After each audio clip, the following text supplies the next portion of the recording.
Chapter 17. God's Covenant with David. It happened, when David lived in his house, that David said to Nathan the prophet, Behold, I dwell in a house of cedar, but the ark of the covenant of Yahweh is under curtains. Nathan said to David, Do all that is in your heart, for God is with you. It happened the same night that the word of God came to Nathan, saying, Go and tell David my servant, Thus says Yahweh, You shall not build me a house to dwell in, for I have not lived in a house since the day that I brought up Israel to this day, but have gone from tent to tent, and from one tent to another.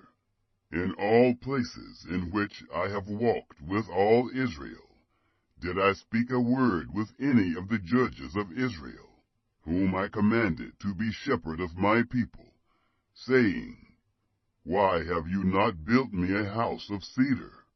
Now therefore you shall tell my servant David, Thus says Yahweh of armies, I took you from the sheep pen, from following the sheep, that you should be prince over my people Israel.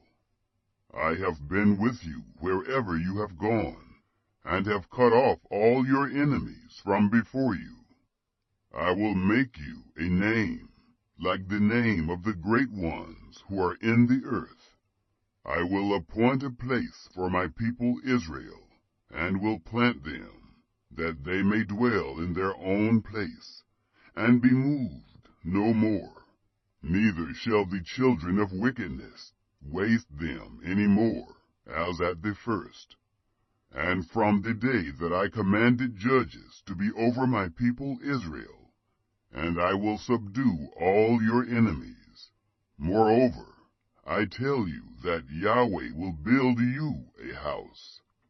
It shall happen, when your days are fulfilled, that you must go to be with your fathers, that I will set up your seed after you, who shall be of your sons, and I will establish his kingdom.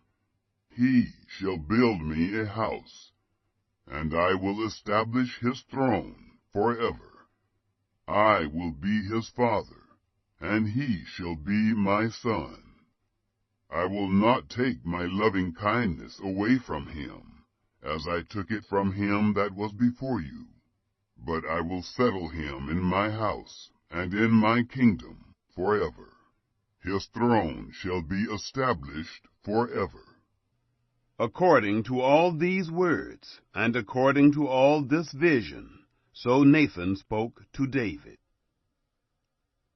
David's Prayer. Then David the king went in, and sat before Yahweh, and he said, Who am I, Yahweh God, and what is my house, that you have brought me thus far? This was a small thing in your eyes, God, but you have spoken of your servant's house for a great while to come, and have respected me, according to the estate of a man of high degree, Yahweh God. What can David say yet more to you concerning the honor which is done to your servant? For you know your servant. Yahweh, for your servant's sake, and according to your own heart, you have worked all this greatness, to make known all these great things. Yahweh, there is none like you, neither is there any God besides you, according to all that we have heard with our ears.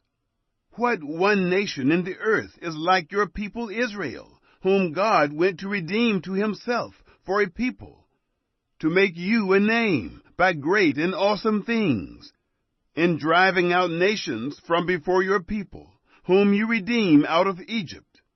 For your people Israel you made your own people forever, and you, Yahweh, became their God. Now, Yahweh, let the word that you have spoken concerning your servant and concerning his house be established forever, and do as you have spoken. let your name be established and magnified forever, saying, Yahweh of armies is the God of Israel, even a God to Israel. The house of David, your servant, is established before you. For you, my God, have revealed to your servant that you will build him a house. Therefore, your servant has found courage to pray before you. Now, Yahweh, you are God, and have promised this good thing to your servant. Now it has pleased you to bless the house of your servant, that it may continue forever before you. For you, Yahweh, have blessed, and it is blessed forever.